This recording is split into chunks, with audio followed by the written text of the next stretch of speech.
On Your Side Tonight with Jamie Boll starts now. It's perhaps the greatest gift you can give someone: life. It was a faceless person that needed my kidney. But the need for organs far outweighs the number of people who are willing to donate. And to have a living donor is even more exciting, to be able to say, this is like hitting the jackpot. We're On Your Side Tonight, introducing you to the people whose lives depend on it. Just do it.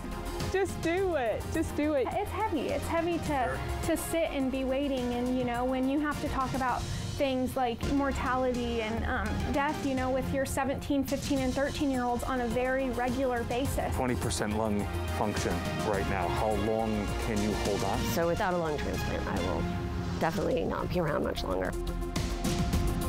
Good evening and thanks for joining us tonight. Welcome to the holiday season, a time for Thanksgiving, a time to think about how we can give to others.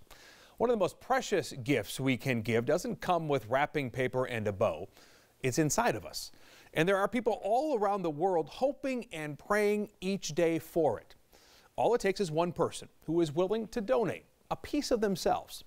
And it's where we begin tonight, with two lives woven together by the gift of life. Shelley Crawford, a member of our WBTV family, and Celeste Brintley, a wife and mom from Kings Mountain. I was watching our station. A story that was running just caught my attention. A living donor kidney could buy Angie another 20. And it was about a woman who needed a kidney, and her mom was doing a major marketing campaign to find her daughter a kidney from a living kidney donor. And honestly, I mean, I'm 49 years old, and I really knew nothing about that. I'm an organ donor on my driver's license, but I didn't think about being a living kidney donor. That story, in a very profound way, spoke to me. And as soon as it was over, I said, I need to call. I need to find out more about that and see if that's even something that I can do. Because that's the thing, you can see something like that, and we all have that moment where we're motivated in the moment to do something, but then it sort of fades away after 24 or 48 hours. Yeah. That didn't happen for you? No. And the only way I can describe it, because often, you know, people have asked, like, why? Why are you doing that? I mean, I can only say it felt like it's what I'm supposed to be doing, and just never looked back. Is it a lot of paperwork? Is it poking and prodding? I mean, what's happening? It's a lot of a lot. It's a lot of a lot. It was like the executive physical, I will say. And then they do a bunch of blood work, and then there were other tests where they wanted to make sure, see which kidney function assessment to see which kidney worked better. You were wearing monitors and things at the time? It was just going through the motions of the testing and knowing that there was someone, but it was a faceless person that needed my kidney. Is it a phone call? What did they call? Hey, we got someone. Yes, they did. And she was like, hey, Celeste, I have some good news for you. Someone wants to donate a kidney to you. When did kidney disease even come into your vocabulary? I was 35, I think. And I woke up one night and I couldn't breathe. Just out of the blue? And it was out of the blue. I had had no issues before then. I woke up one night out of the blue, couldn't breathe. So I went to my primary doctor. She ran tests, and of course she found a lot of protein in my urine. So is that a sign? The protein is a sign of a problem in your kidney? Of something's wrong with your kidneys. They said, yeah, you're in end-stage renal failure. And to hear that at my age is heartbreaking. That's it. So you went feeling perfectly normal, healthy, within 6 months being on dialysis. Yes.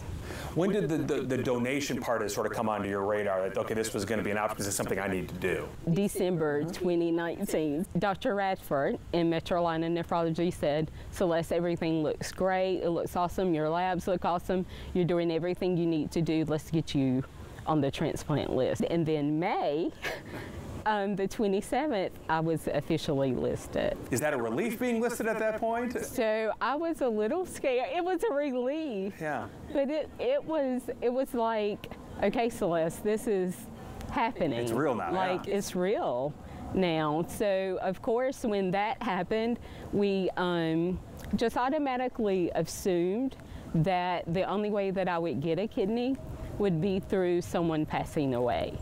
Never did we think at that time that we would get a live donor But then we started thinking, and I actually, that day, when they called me and told me that I was officially listed, I packed a bag. I was ready. That must have just hit you, though, like, oh my gosh. I can't believe it. Answered.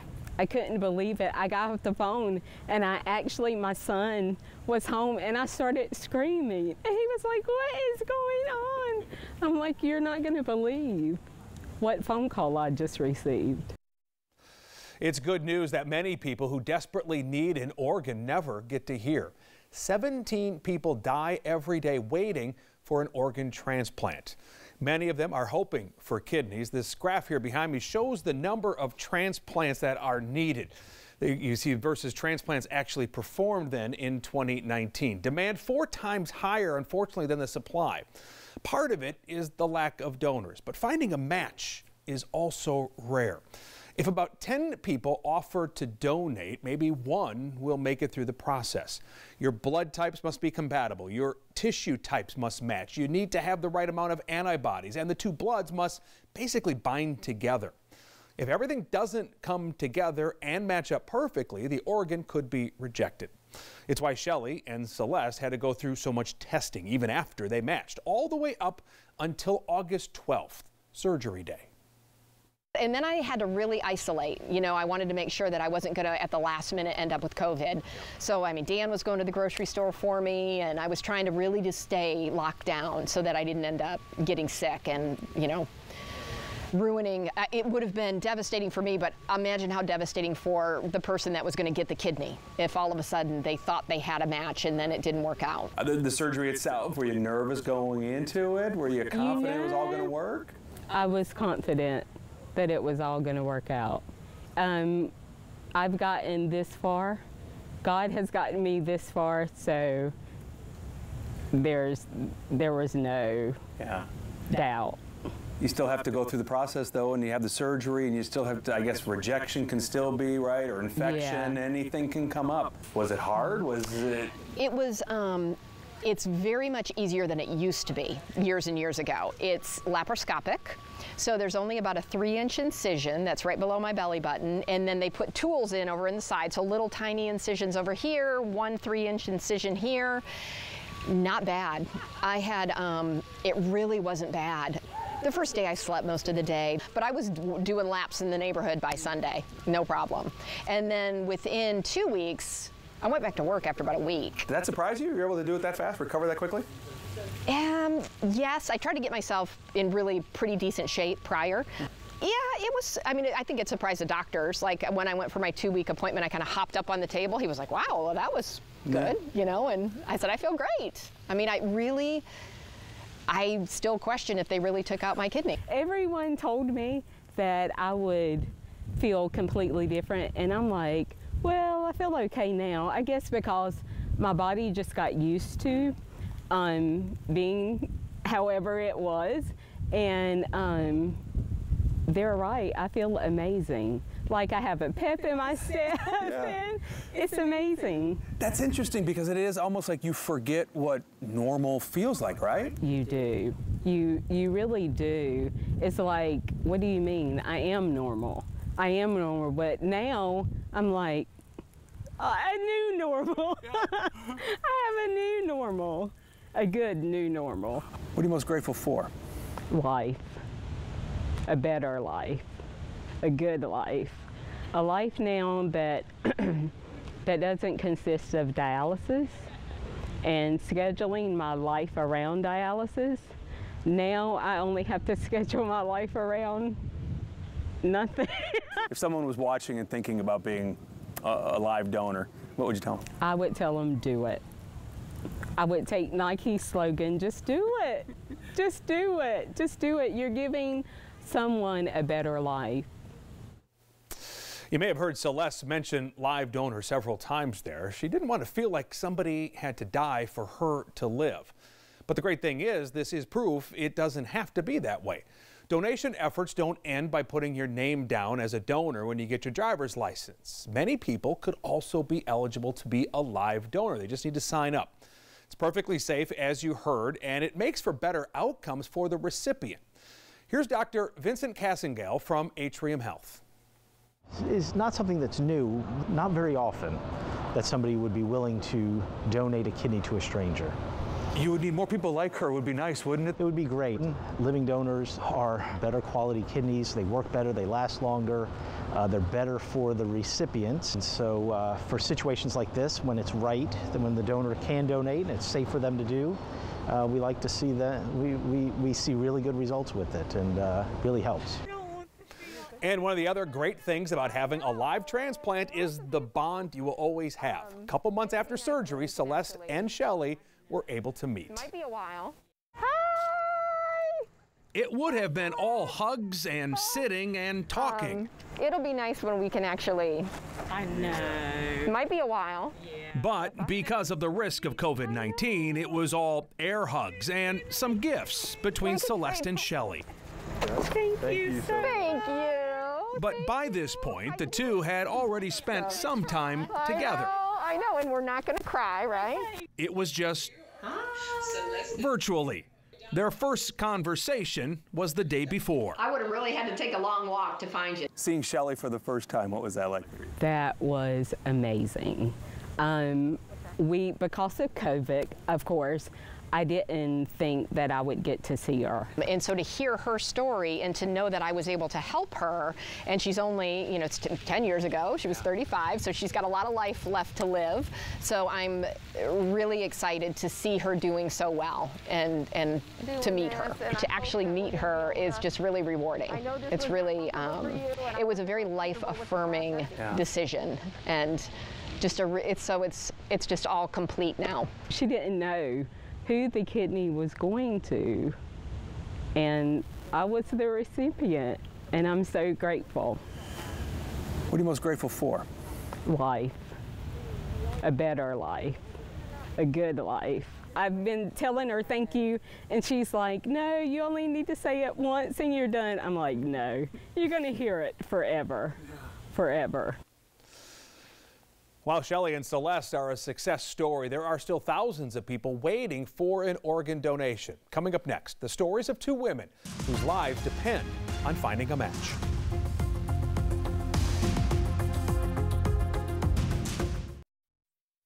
Welcome back to On Your Side Tonight. Since the start of this program, another person has been added to the organ transplant waiting list. And before we're done tonight, we're going to add two more. Every 9 minutes, a new name goes on. It started, you know, it was a kind of a weird story. For Sarah Granados, the story starts 7 years ago with a car accident. And they found thyroid cancer.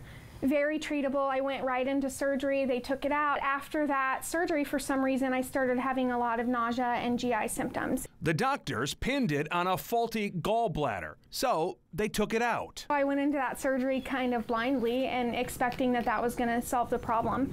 And I had that surgery, and I woke up from that surgery. It's been almost 7.5 years now, and I woke up and I have not been able to eat since. Wait, how long? It's been 7.5 years that I've been.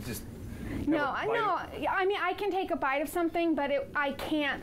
I get very, very, very sick. So they took out her stomach and rewired her intestines. About 6 months after that surgery, I started noticing that all of my symptoms were coming back, and the surgeon who did it said that's not possible. You don't even have a stomach. You can't be sick. I was in full intestinal failure, absorbing no nutrition, no medication, nothing.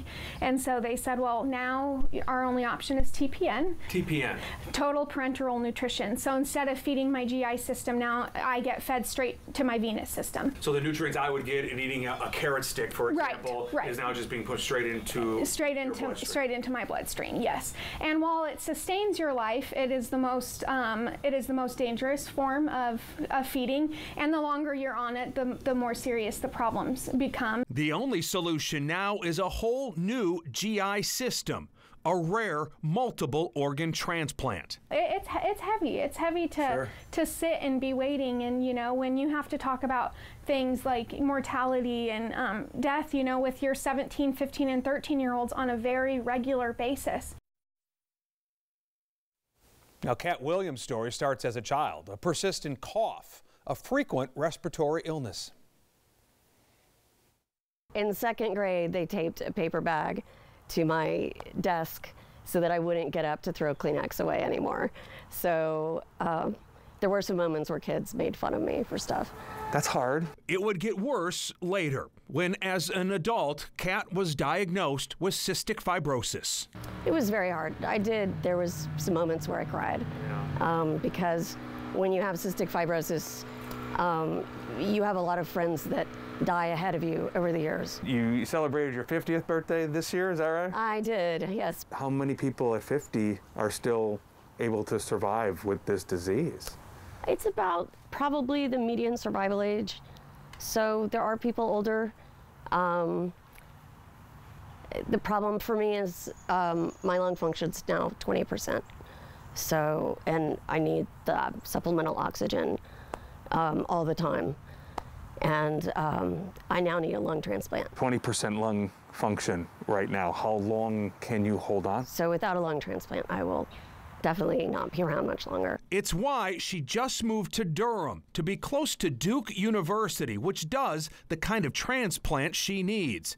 She hopes to be officially listed soon. It's never a guarantee because anything can happen between now and then. But at the moment, I look like a good candidate, and they're going to help me as much as they can. I mean, did you ever just pause and just think, what would that be like for the first time in 40 years of not having to worry about that being in your lungs? What would that be like? The idea that I wouldn't be coughing all day long and then I could take a deep breath, it's almost too wonderful to imagine. Now, the hard part about this for Kat and Sarah to have their best day, another family is going to have their worst. Their organs obviously won't come from living donors. The saving grace, though, in someone's passing is they can save up to 8 lives. Tyler Boatwright was able to save 2. He was just 25 years old when in July he got into a bad accident on his ATV. He hung on for a few days, but when nothing more could be done, his mom and sister had to let him go. With some comfort, something good could come of their loss. Tell me about him. What should people know about Tyler? Funny, charismatic, loving, never a dull moment. He just awesome. Like there wasn't anything he never would try. I love how you guys just laugh about him like he's still here. You know, you feel him. I mean, he's just he's great. Yeah. To explain it all, on October 28th, I just had the random thought to take a pregnancy test, and it came out positive, and that's actually Bubba's 3-month anniversary in heaven. And it turns out the baby's going to be due in July at almost a year of him being passed away. He's truly just sending blessings. Kind of looking out for you, it sounds like. He always. That's amazing, isn't it? Was there any doubt when the accident happened that donation was going to be absolutely you were going to do this? Was this something he had predetermined ahead of time, like on a driver's license kind of thing? On a driver's license. My mother was a donor. I'm a donor. Are you a donor? Yeah. I think we all are pretty much donors, but just having that opportunity to give to others, I'm the same way. Main thing that scared me more than anything at the hospital was the timing on Tyler. He was getting worse. Of course, I had listed everything for him to donate everything, but it had gotten to the point where the kidneys were the safest bet. Because when I had told Tyler, I said, Tyler, I can't make this decision on my own. This is my baby boy, 25 years old. A mother can't make a decision like that. So at 7 o'clock the next morning, his blood pressure started going crazy. He started running fever more. I think that was his way of letting me know, because we had literally just had the talk. It's okay, honey. Mommy will be okay. Was he unconscious in the hospital the whole time? Yes, sir. But you would talk to him? Definitely. They even told me he probably couldn't hear me, and I didn't give up. He was my Boo Bear. People sent balloons. We had probably about 50 people at all times across the street, if not more, because we fully believe as a family, people, the feeling of love can help, mend somebody. You had to make the decision to let go, but to know someone else was being helped. Yes. That made it somewhat bearable? Oh my gosh, yes.